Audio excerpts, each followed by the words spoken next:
Injil. Dipanggil. Kita harus dipanggil, benar-benar dipanggil. Jadi kita harus semangat memberitakan Injil, harus semangat. Namanya juga untuk Tuhan Yesus. Yang kedua dipilih. Ya, kita sudah dipilih. Aku dipilih. Ya. Yang ketiga dikuduskan. Ya, dikuduskan. Setelah dipanggil, dipilih, dikuduskan. Jadi kita dikuduskan supaya kita bisa memberitakan Injil, bisa menerima Yesus sebagai sumber jalan keselamatan yang mati di kayu salib untuk menebus dosa-dosa manusia.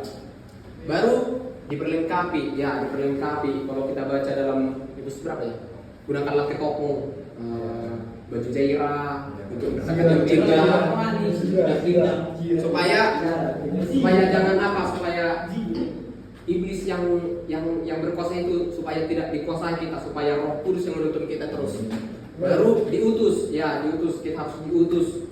Contoh kemanapun kita diutus, kita harus siap, jangan lagi bersungut-sungut. Karena ini adalah perintah yang paling perintah yang bisa menyelamatkan orang dan bisa percaya, apalagi belum percaya Tuhan Yesus.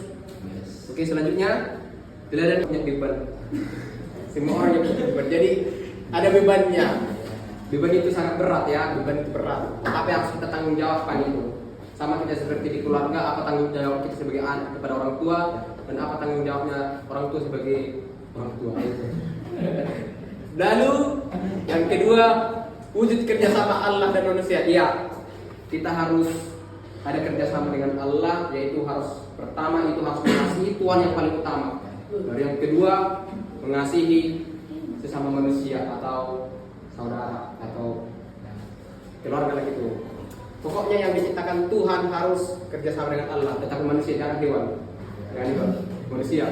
Karena cuma manusia yang bisa memberitakan Injil, hewan nggak bisa. Karena cuma manusia yang bisa. Betul ya? Ya, jadi tugas kita adalah memberitakan Injil kepada orang yang belum percaya. Masa cuma satu orang yang selamat, satu orang lagi enggak? Karena Tuhan memerlukan itu. Baru ada tanggung jawab. Tanggung jawabnya menyaksikan kasih Allah, ya kasih Allah. Jadi kita juga ada ibaratnya orang labora, bekerja sambil berdoa, Baru gak cuma bekerja sambil berdoa, ada juga melakukan perintahnya, yaitu membaca firman. Kita berapa pasang pun, yang penting kita baca firman Tuhan itu. Itu adalah suatu perintah kepada kita untuk memberitakan Injil. Selanjutnya teladan Yesus, yaitu kasih, rela mati di kayu salib.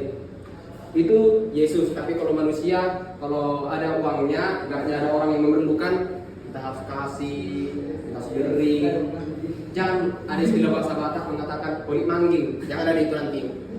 Jadi kita harus ada kasih. Ada kasih. Kalau Yesus itu rela dimati di kayu salib, sedangkan manusia kasihnya banyak kasihnya sebenarnya. Itu berjalan sama dengan teladan Yesus Kristus. Kasih. Baru yang kedua ketaatan, ya kita harus taat. Tunduk pada Bapa. Artinya kalau kita tunduk pada Bapa itu yang pertama yang tadi saya bilang tadi, kasihlah Tuhan Allah dengan segenap jiwa, hati dan pikiranmu dan akal budimu. Kita harus tunduk, baru kasih kepada sesama manusia. Itu yang paling utama, karena itu adalah perintah. Baru rendah hati, ya kita harus belajar dari rendah hati, melayani, membasuh kaki murid-muridnya. Jadi kita harus belajar dari Maria juga ya. Siapakah aku ini Tuhan, katanya. Dia merendahkan dirinya.